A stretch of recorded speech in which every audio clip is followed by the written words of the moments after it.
Shelves covered with weeds, with barely anything on them. A boy passes with a shopping basket. He takes something and slips it up his sleeves. But the shop owner calls out, "Are you going to pay for that?" The boy turns back and flips him off with a flower from his sweater. But strangely, the shop owner freaks out. The boy tells him to look the other way. But the shop owner, while still vividly scared, chases after him. He chases him outside the store, and out of nowhere, this plant-like monster appears. It looks human, or at least has a human face, but the body is made of plants. Now it's clear why the shop owner was scared. The plant monster chomps on the shop owner, eating him whole. The boy uses that chance to escape. So, apparently, 30 years ago, plants engulfed Tokyo. The overgrowth of these plants brought the city to a standstill. People had their theories, but no one actually knows why it happened. But there's one thing they're certain of. The plants have evolved, and they absorb nutrients from humans.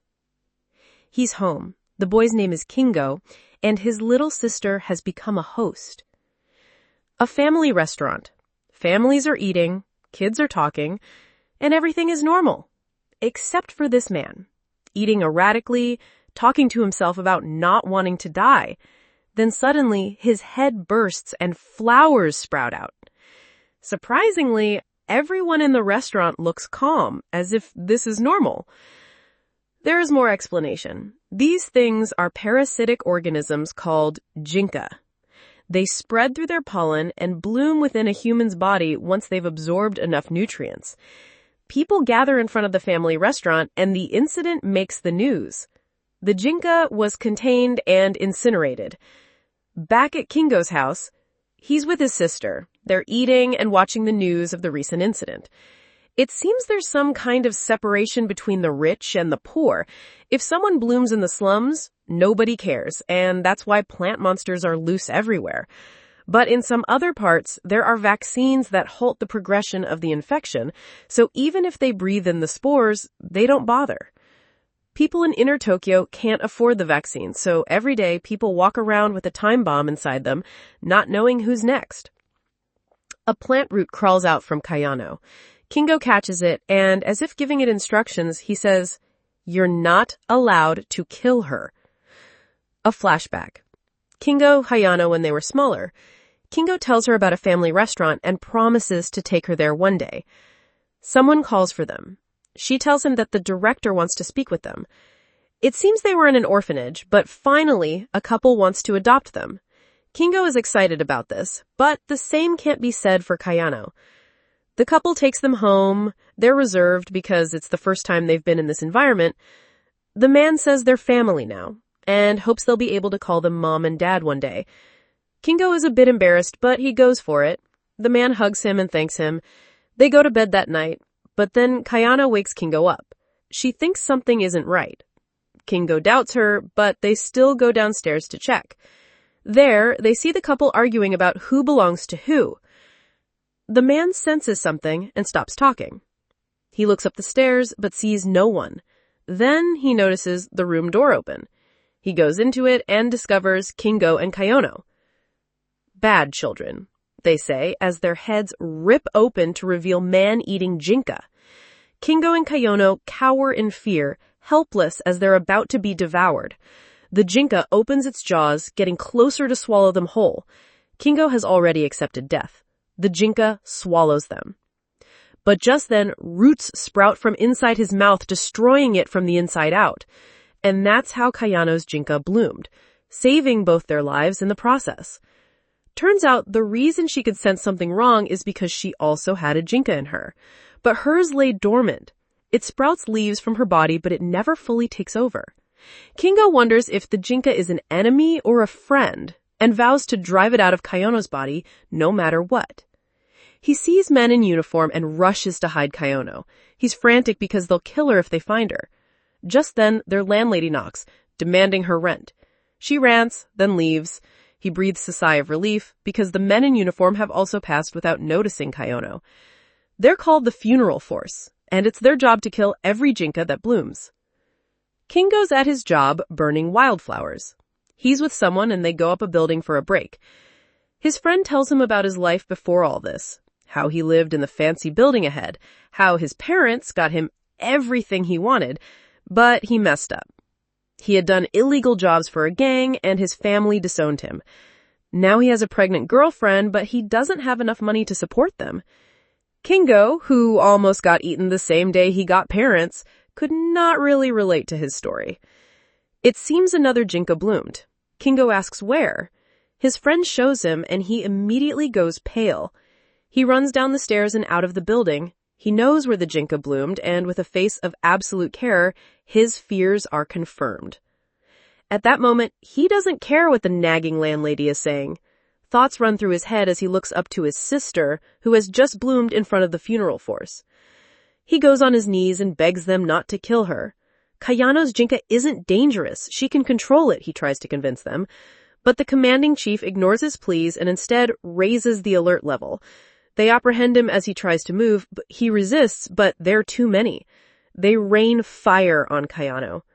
Kingo lies helpless on the ground as they set his sister ablaze.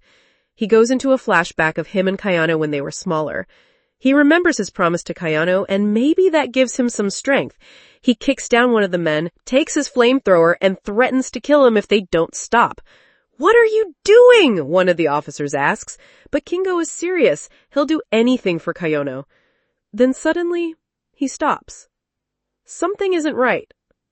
He's been shot by the commanding chief. He falls to the ground in a puddle of his own blood, and they resume burning Kayano. But it seems the chief isn't done. He points the gun again, this time shooting Kingo in the head, ending his life. Kayano sees this, her brother dying. She uses her Jinka to restrain the soldiers, binding them without killing them. The commanding chief tries to issue an order, but it's already too late. Reinforcements arrive, this time with a researcher. He's surprised that no one died in a Jinka incident this huge. He asks about the Jinka. An officer tells him that they weren't able to eradicate it because the Jinka is inside him. Then we see Kingo bloodied, but still alive, with a plant root sticking out of his nose. The flower crematorium. This is where people, dead or living, whose Jinka have bloomed are incinerated. Someone is currently being incinerated. Another area of the flower crematorium, the specimen collection room. A lab researcher, the same one we saw earlier, has just finished collecting a sample and is calling to get it recorded. There seems to be an awful amount of Jinka disposals that month because we see the secretary complaining about the paperwork. He gets clowned for missing an obvious chance to flirt, but he goes back to work. Back to what actually happened when Kingo was shot. Kayano used her roots to restrain the chief, then she went to Kingo, picked him up, and fused with him, bringing him back to life. Yes, Kayano is inside him.